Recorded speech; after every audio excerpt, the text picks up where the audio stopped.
দেখুন কত সুন্দর হয়েছে আম ডাল, মানকচু, শোল মাছ আর পটল ভাজা এই গরমে। নমস্কার বন্ধুরা, কবিতা সরকার কিচেনে আপনাদের সবাইকে স্বাগত। আজকে মানকচু রান্না করব, আর এই মানকচুটা রান্না করব একদম জ্যান্ত শোল মাছ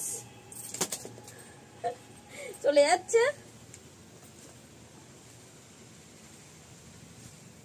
এই শোল মাছ দিয়ে মানকচু আর টক ডাল করব, আর তার সাথে পটল ভাজা থাকবে।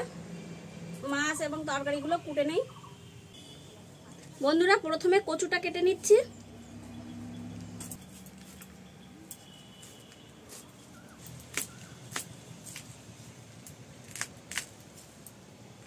দেখুন একদম টাটকা কচু, আজকেই তোলা হয়েছে।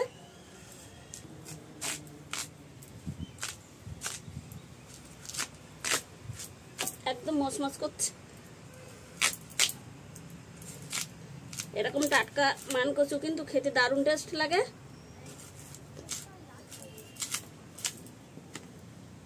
এটা এই রিং করে আমি খোসাটা ছাড়িয়ে নেব, তাহলে গাল লাগবে না।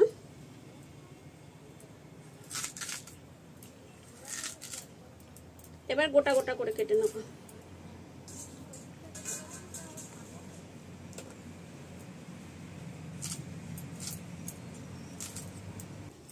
আমি পটল ভাজা করব। এবার পটলগুলো কেটে নেব। আমার কচুটা কাটা হয়ে গেছে। পটলগুলো একটু ডিজাইন করে কাটবো, এরকম ভাবে সাইড দিয়ে, আবার এই সাইড দিয়েও একটু বেঁধে বেঁধে থাকবে, নইলে কিন্তু ছাড়িয়ে যাবে। এইভাবে এবার আমটা কেটে নেব।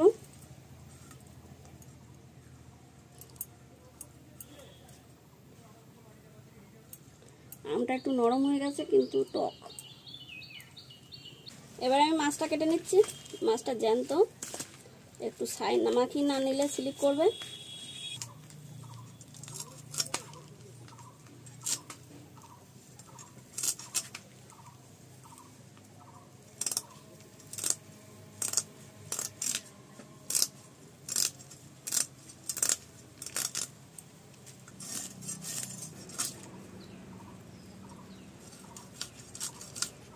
এখন গরমের সময় এরকম জ্যান্ত মাছ খেতে কিন্তু দারুণ ভালো লাগে।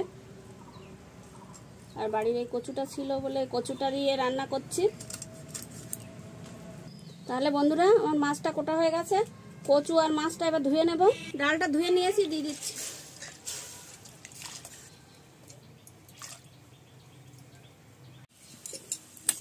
ডালটার উপরের গাজাগুলো তুলে ফেলে দিচ্ছি।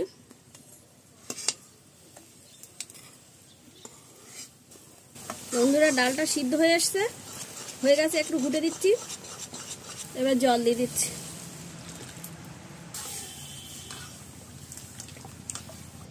এবার আমটা দিয়ে দিচ্ছি। আমটা টক, ঘরে রাখার জন্য একটু পেকে মতন হয়েছে, নরম হয়ে গেছে কিন্তু টক। দিচ্ছি লবণ, হলুদ গুঁড়ো,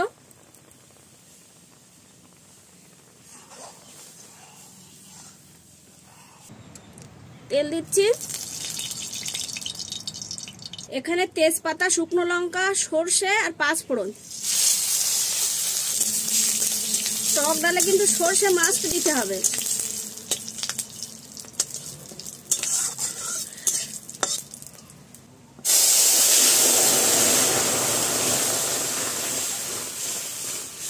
এখানে সুগার ফ্রি দিচ্ছি, আপনারা চিনি দেবেন বা গুড়, যে যেটা দিতে চায়। আমার আম ডাল বানানো হয়ে গেছে। বন্ধুরা কচুটা সিদ্ধ করে নেব, তার জন্য জল বসিয়ে দিয়েছি, ভাপ দিয়ে নেব। কারণ আজকে টাটকা কচু, গাল লাগে যদি বলার কিছু নেই, তবে জানি না লাগবে কিনা, না লাগতেও পারে। আমি কচুটা দিয়ে দিচ্ছি জলের মধ্যে, দিয়ে দিচ্ছি লবণ, আর দিয়ে দিচ্ছি একটু তেঁতুল। এবার দেখবো কচুটা সিদ্ধ হয়েছে কিনা। কচুটা সিদ্ধ হয়ে গেছে।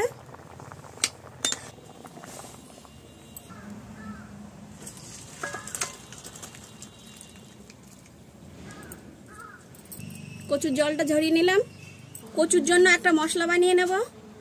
গোটা জিরে, গোটা ধনিয়া, গোলমরিচ আর শুকনো লঙ্কা, খালি কড়াইতে ভেজে নিচ্ছি, নামিয়ে নিচ্ছি। এবার মাছ ভাজবো, তেল দিচ্ছি। এবার মাছে লবণ হলুদ মেখে নিচ্ছি। মাছগুলো ভাজা হয়ে গেছে, নামিয়ে নিচ্ছি।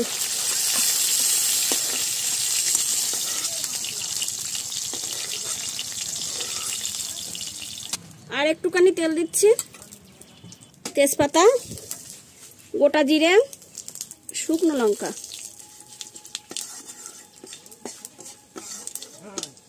পেঁয়াজ কুচি, রসুন থেতো। পেঁয়াজটা একটু লাল লাল করে নেব। পেঁয়াজটা লাল লাল হয়ে এসছে, এবার আমি কচুটা দিয়ে দিচ্ছি। কচুটা একটু ভালো করে ভাজা ভাজা করে নেব। কিছুক্ষণ বাদে ঢাকনাটা খুলছি।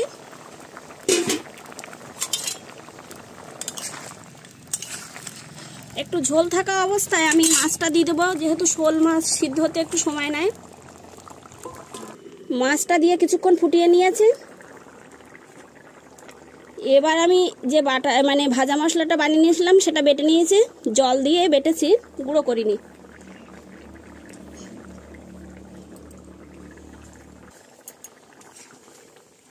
তাহলে আমার মান কচু আর শোল মাছ রান্না হচ্ছে। এটা আগে ডাল হয়ে গেছে, আমডাল।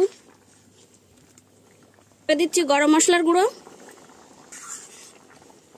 কচুগুলো কিন্তু খুব সুন্দর গলেছে, দেখুন। আর এইভাবে ভাজা মশলা দিয়ে মান কচু রান্না করলে কিন্তু খেতে দারুণ লাগে। এবার দিচ্ছি সুগার ফ্রির গুঁড়ো। আপনারা এখানে চিনি দিতে পারেন বা স্কিপও করতে পারেন।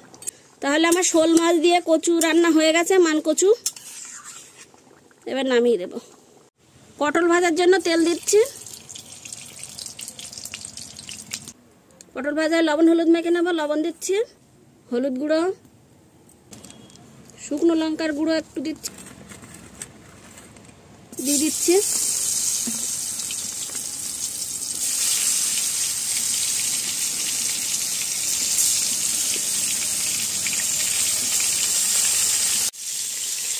পটলগুলো উল্টে দিচ্ছি।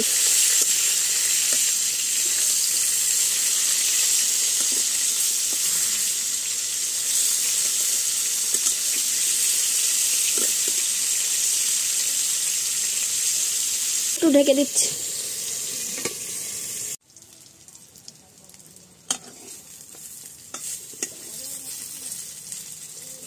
পটলগুলো ভাজা হয়ে গেছে, দেখুন পটলগুলো দেখতে কত সুন্দর হয়েছে। এরকম ভাবে ডিজাইন করে পটল ভাজলে কিন্তু খেতেও ভালো লাগে, দেখতেও সুন্দর লাগে। এবার পটলগুলো নামিয়ে নিচ্ছি। পটলগুলো কিন্তু দেখতে খুব সুন্দর লাগছে, টক ডালের সাথে খেতে কিন্তু দারুণ লাগবে। বন্ধুরা, আমার পটল ভাজাটা বানানো হয়ে গেছে, আর আমডাল বানানো হয়ে গেছে, আর মান কচু দিয়ে শোল মাছ। তাহলে আমার আজকে 3টে রেসিপি বানানো হয়ে গেছে। আপনারা এরকম ভাবে বানিয়ে দেখতে পারেন।